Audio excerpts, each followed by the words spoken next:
Systir, spurning mín um betra hjartað.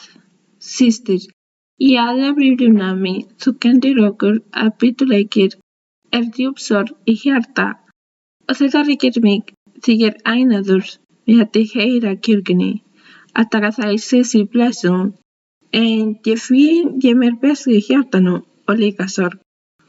Og ég veit ekki hvað ég að gera, systir, en veistu hvers vegna? Stundum ég sit, ég velti fyrir mér, ég skoða sjálfa mig, greinir mig og finn gluti og ég segi ekki þetta. Þess vegna ég vil gera greinarmun bitur og veistu hvers vegna þú bitur og leiður. Stundum ég held þetta og eftir ég segja ekki. Ég held þessi bitur sem segja það ekki alltaf, stundum. Já, systir. Þessi fjánin lætur mér stundum líða illa frammi fyrir Guði, því það getur ekki verið sorgleg hjarta sem hefur Krist. Það gerir mig sorgmæða. Ég vil að þú skrifir mér, systir. Þú kannski þunglindur? Þunglind? Nei, systir. Þunglind, ég ekki finna stundum. Ég finna neyð. Ég hef það. Þegar þér líður dáning, þá færð þú að finna ástæðu, því það hlýtur að vera ástæða fyrir því að þér líður svona, hvers vegna þú sorgmæður. Þegar það engin ástæða sem við segja það þunglind, þá líka sorg sem kemur til okkar þegar við finnum ekki ástæðu. Fyrst, þú verður að vera viss hvernig þér líður, það þunglind eða sorg sem kemur stundum. Fyrir allt, þú að fara að leita að uppruna þess. Þetta mun hjálpa þér að líða ekki svona. Og líka fólk verður stundum þunglind. Ég segja, gott fyrir fólk að fara til lækni, því stundum líkaminn eða hormónin rangur, eða það vantar vítamín eða eitthvað svoleiðis, og það leiðir til þunglindis. Þunglind stór sorg. Þess vegna gott að fara til læknis. Skoðun alveg í lagi. Svo það eitthvað sálfræðilegt, það andlegt. Það verður þú biðja til Guð. Guð minn góður, ég veit ekki að hverju ég leiður. Ég veit ekki að hverju þetta kemur fyrir mig. Það verður þú að biðja Guð eftir farið skoðun til læknis. Og hann segja allt í lagi. Það fara að skoða andlega hlutan. Guð hvað mér, að hverju mér líður svona. Hver ástæðan? En ef þú finnur ástæðu, auðveldara að hjálpa þér, svo við myndum segja ekki láta þér líða svona. Og biðja Guð og hann mun hjálpa þér. Já, systir, ég spyr, ég velti því að fyrir mér hafa það aðhald að hafa bitur hjarta. Það þér eftir því að hvaða aðhald. Það þér eftir því að hvaða biturleiki Því maður lifir bitur og heldur að illa fari. Hann engin penning, hefur engin vina eða í hættuleikur hjarta sitt í bitur.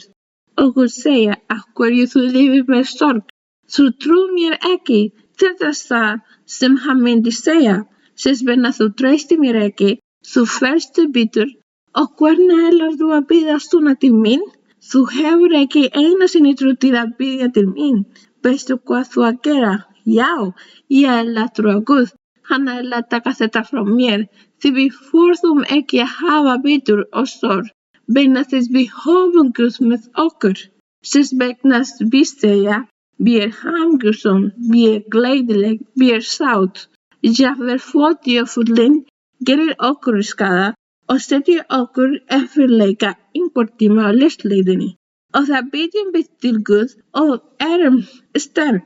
En maður sem lifði með bitur, vegna þess að þessi maður trúði ekki á Guð. Og hann lét undan biturleika og þetta það sem við að segja, þetta aðhald. Og þess vegna þær maður ekki sitt andlega, að því að það biturleiki. Svo hvernig ætlar þú að hafa andlega gjafir? Nei, þess vegna segja hann, við ætlum að vera vakandi, við ætlum að trúa Guð, biðja til hann og vera hamingjusom með honum. Því með Guði ætlar við að vera hamingjusom. Djúp sorg í raunværi það þegar þú hefur misst ástvin og eitthvað sem veldur mikli sorg. Já, ég skil að það veldur sorg það er tímamóndið. Guð einn daginn gefa viðkomandi styrk. Hann mun tala við hann, hann mun hugga hann mun gefa honum styrk, hann mun fjarlægja þá ferskju einnig þá sorg. Skynlega eignaðist einhver eitt barn og Guð tók það burt. Hann dauð og svo segir, mér líður illa, ég vil deyja. En ef Guð vil, blessa hann þig, tekur burt sorg þína, tala við þig, lofa þér. Guð hjálpa alltaf börnum sínum, en Guð lætur það aldrei friði. Guð lifir ekki djöfulið að láta okkur falla. Það bæri þetta aðhald og því verðum við að halda áfram að berjast. Fylgdu Guði og bíðu til hann. Því að Guð lætur það ekki gera fyrir okkur. Þess vegna, Jakob postuli kenndi rauðbiturleika. Hann segja engin rauðbiturleika, heldur biturleiki sem leiðir til gremjur, hefð og fjandskap. Þess rauðbiturleika kemur til dæmis fjandskapur við hvern þann sem skadar mig og fjölskyldu mína. Þessi biturleikin sem Jakob postuli segir og vegna þess að þeir bitur endurgreiða skadan. Trúðu þér ekki að Guð og það þér fari ekki inn í hið andlega og þér hafir ekki andlega gjafir fyrir að hugsa hvernig á að hefna. Af því að ég hér með bitur, vegna þess að þeir eyðilögðu fjölskyldu mína, vegna þess að þeir rændu mig og hver sem ástæðan var.